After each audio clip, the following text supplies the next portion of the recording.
na guys. Yan na.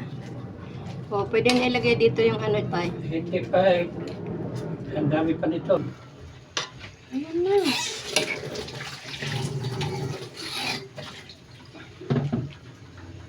Guys, marami ito. Ang ginagawa namin nito, pag malamig na, nagtatabi kami lagay sa Tupperware.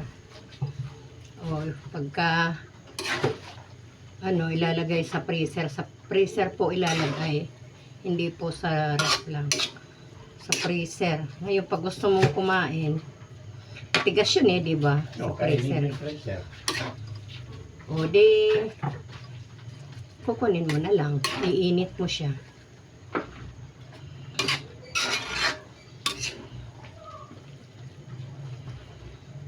Kaysa magluluto ka ulit. O, di nakatipid ka sa sahog, tipid ka sa gas, tipid ka sa oras, instant kain ulit.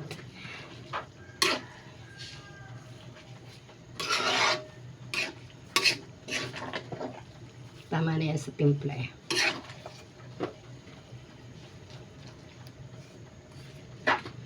Papaanuhan na lang ng tubig yan. Bago ilagay dyan yung pinakita ko kanina, yung ginisang gulay. Ilagay ko na yung kinchay guys kasi wala nang sabaw yan. Oh. Pinapatuyo ko na lang para maglasa sa ano.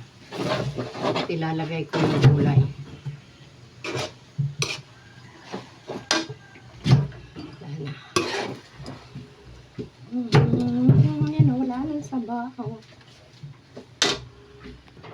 Yan na yung gulay natin guys. Oh.